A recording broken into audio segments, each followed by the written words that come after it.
कि हमारे समाज में शिक्षा में प्रगति हुई है। शिक्षा प्राप्त करके कुछ लोग उच्च पदों पर पहुंच गए हैं, परंतु इन पढ़े लिखे लोगों ने मुझे धोखा दिया है। मैं आशा कर रहा हूं कि उच्च शिक्षा प्राप्त करने के बाद वे समाज की सेवा करेंगे। दूसरे से कोई खतरा नहीं, लेकिन मैं अपने लोगों से ही खतरा महसूस कर रहा हूं। मेरी छात्रों से अपील है कि शिक्षा प्राप्त करने के बाद किसी प्रकार की क्लर्की करने के बजाय उसे अपने गांव की अथवा आसपास के लोगों की सेवा करनी चाहिए, जिससे अज्ञानता से उत्पन्न शोषण और अन्याय को रोका जा सके। जय भीम, नमो बुद्धाय। स्वागत आप सभी का ट्रुथ लिटरेचर में। और आज की वीडियो में हम डिस्कस करेंगे डॉक्टर बाबा साहब अम्बेडकर का भाषण, जो कि 18 मार्च 1956 को आगरा के रामलीला मैदान में उन्होंने दिया था और बहुजन समाज के लोगों से, नेताओं से, जन समूह से और तमाम प्रकार के लोगों से एक अपनी बात रखी थी। भविष्य के बारे में उन्होंने चिंता जताई थी। तो ये पढ़ना स्टार्ट करते हैं और शुरू करते हैं बाबा साहब अम्बेडकर क्या बोलते हैं। इसमें हम डिफरेंट पार्ट्स में हम देखेंगे इस स्पीच को।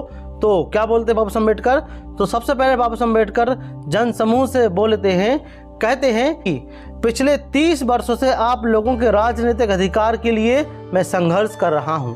मैंने तुम्हें संसद और राज्यों की विधानसभाओं में सीटों का आरक्षण दिलवाया।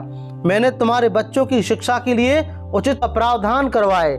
आज हम प्रगति कर रहे हैं। अब यह तुम्हारा कर्तव्य है कि शैक्षणिक, आर्थिक और सामाजिक गैर बराबरी को दूर करने हेतु एकजुट होकर इस संघर्ष को जारी रखें। उस उद्देश्य हेतु तुम्हें हर प्रकार की कुर्बानियों के लिए तैयार रहना होगा, यहाँ तक कि खून बहाने के लिए भी। आगे बाबा साहब अम्बेडकर नेताओं से बोलते हैं कि यदि कोई तुम्हें अपनी महल में बुलाता है तो स्वेच्छा से जाओ, लेकिन अपनी झोपड़ी में आग लगाकर नहीं।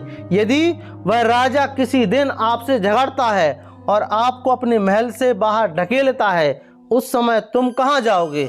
यदि तुम अपने आप को बेचना चाहते हो तो बेचो, लेकिन किसी भी तरह अपने संगठन को बर्बाद करने की कीमत पर नहीं।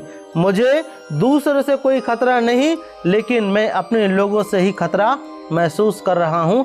ऐसा बाबा साहब अम्बेडकर बोलते हैं। आगे कहते हैं बाबा साहब अम्बेडकर भूमिहीन मजदूरों से बोलते हैं कि मैं गांव में रहने वाले भूमिहीन मजदूरों के लिए काफी चिंतित हूं। मैंने उनके लिए कुछ ज्यादा नहीं कर पाया हूं। मैं उनकी दुख तकलीफों को सहन नहीं कर पा रहा हूं।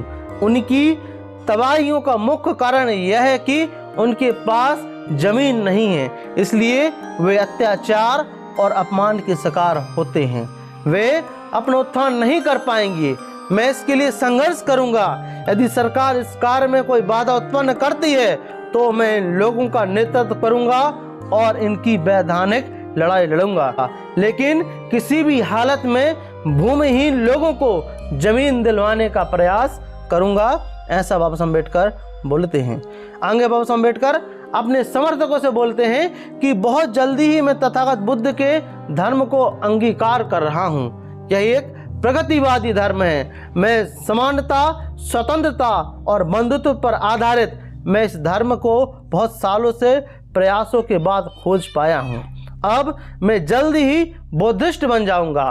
तब एक अछूत के रूप में मैं आपके बीच नहीं रह पाऊंगा, लेकिन एक सच्चे बौद्धिस्ट के रूप में तुम लोगों के कल्याण के लिए संघर्ष जारी रखूंगा। मैं तुम्हें अपने साथ बुद्धिस्ट बनने के लिए नहीं कहूंगा, क्योंकि मैं अंधभक्त नहीं चाहता। केवल मैं वही लोग जिन्हें इस महान धर्म की शरण में आने की तमन्ना है, बौद्ध धर्म स्वीकार कर सकते हैं, जिससे वे इस धर्म में दृढ़ विश्वास कर रहे और इसके आचरण का अनुसरण करें। उसके बाद डॉक्टर बाबा साहब अम्बेडकर बौद्ध भिक्षुओं से बोलते हैं कि बौद्ध धर्म महान धर्म है। इस धर्म संस्थापक तथागत बुद्ध ने इस धर्म का प्रचार किया है और अपनी अच्छाइयों के कारण यह धर्म भारत से दूर दूर एक गली कूचों तक पहुंच सका। लेकिन महान उत्कर्ष के बाद यह धर्म 1213 ईस्वी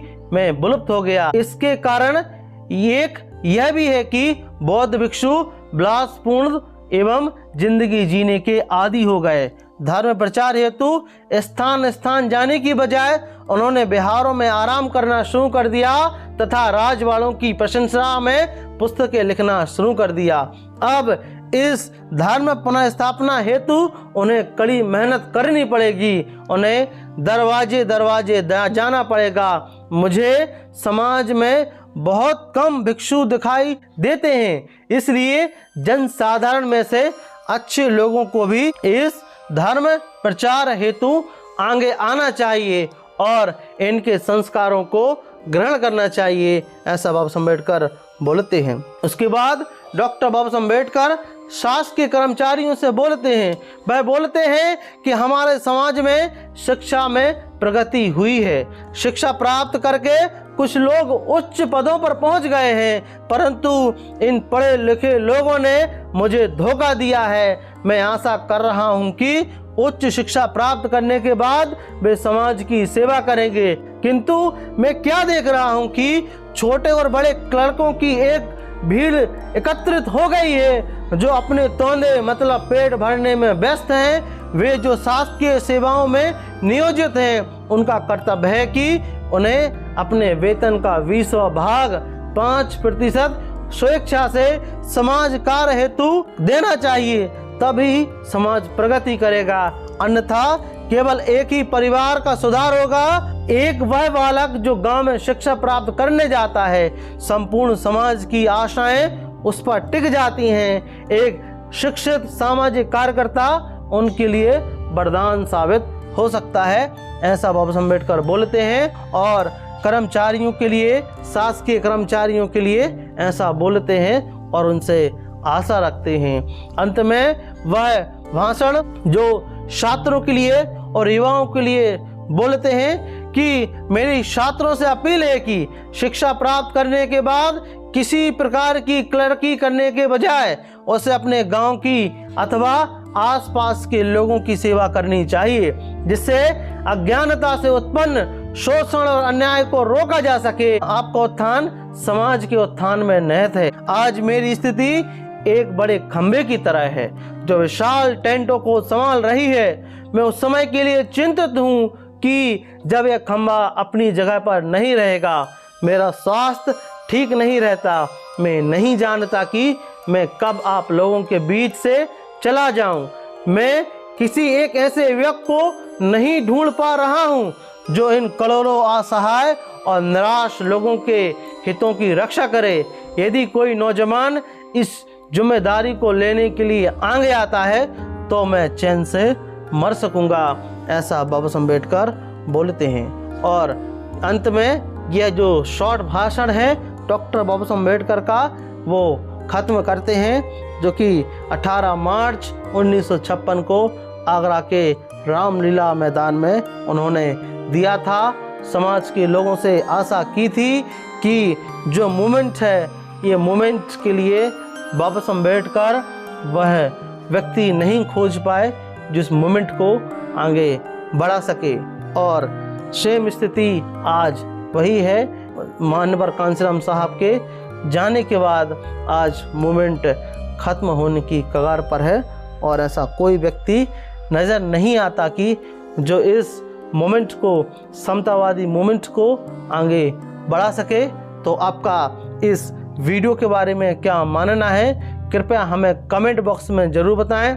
और यदि आप इस चैनल पर ट्रुथ लिटरेचर पर नए हो तो प्लीज़ इस चैनल को सब्सक्राइब जरूर करें और इस वीडियो को शेयर जरूर करें। जय भीम, जय भारत।